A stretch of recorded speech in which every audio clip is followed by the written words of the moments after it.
Պարիսպներ Այն օրը այս երգն է երգվելու Հուդայի երկրում. մենք մի զորավոր քաղաք ունենք, նա փրկությունը դնում է իբրև պարիսպ ու պատնեշ։ Եսայիա 26:1 Հնում քաղաքների շուրջը կառուցվել են պարիսպներ, որպես պաշտպանության միջոց։ Դրանք եղել են արգելանքներ, որոնք հեռու են պահել վայրիգազաններին և թշնամիներին։ Մեզ համար սա խորթ է, բայց հնում քաղաքները շրջապատված են եղել անմատչելի պարիսպներով, որպես զգուշացում նրանց, ովքեր այն կողմում էին։ Ձեզ չի թույլատրվի մտնել, մինչև չիմանաք, որ անվտանգ եք։ Դրանք նաև պաշտպանել են ներսում գտնվող մարդկանց։ Քաղաքների բնակիչները սովորել էին վստահել պարիսպներին և դռնապաններին զավթիչներից պաշտպանվելու համար։ Այս պարիսպները պաշտպանում էին քաղաքացիների հիվանդության կործանարար ազդեցությունից։ Դրանք ծառայում էին որպես արգելք քամու, անձրևի և փոթորիկի դեմ։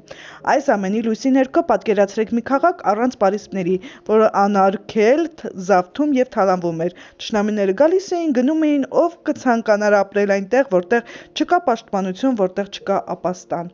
Երբ չենք պաշտպանում մեր հոգին, բնակվում ենք նման վայրում։ Մեր սիրտն այլևս ապահովության և խաղաղության ապաստարան չէ, այլ դառնում է ավերված, թալանված քաղաք։ Մենք տրվում ենք մեր տրամադրությանը, մղումներին և ցանկացած ստի կամ կործանարար խոսքի, որ հնչում է մեր ականջին։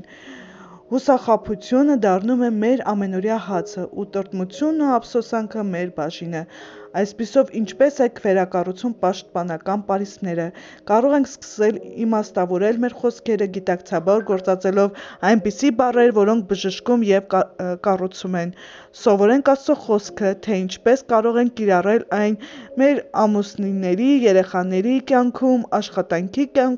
և ընկերների կյանքում։ Օրհնեք ձեր կյանքի այս բնագավառները և հրաժարվեք դրանք անիծելուց։ Թույլ տվեք, որ Աստծո խոսքը կերպարանափոխի ձեր անձը, և դուք կքաղեք օգուտները։ Չափազանց կարևոր է թույլ տալ Աստծուն ազատել ցանկացած շփոթությունից կամ ծուղակից, որ առաջացել է պոռթկումների կամ վիրավորական խոսքերի հետևանքով։ Դրանք կարող են լինել ձեր կամ ուրիշների ասած կործանարար խոսքերը, որոնք հրթիռների պես արձակվել են ձեր պատերի ուղղությամբ։ Ուշադիր եղեք ինքնաոչնչացող խոսքերի նկատմամբ, որ գործածում եք ձեր դեմ։ Օրինակ, ոչ ոք իրականում չի մտածում իմ մասին, ոչ ոք ինձ չի սիրում, ես տգեղ եմ, իմ մոտ չի ստացվում։ Այս խոսքերը խոցում են մեզ և ստիպում, որ մեր պարիսպները քանդվեն։ Փոխարենը քննեք խոսքը որպես շինություն, օգտագործեք Աստծո խոստումները բացահայտելու և հռչակելու ճշմարտությունը ձեր մասին, և թույլ տվեք, որ դրանք դառնան պաշտպանողական ամուր պարիսպներ ձեր սրտի շուրջ։ Ամեն։ Ես ուժեղ եմ, երբ պաշտպանում եմ սիրտս Աստծո խոսքով։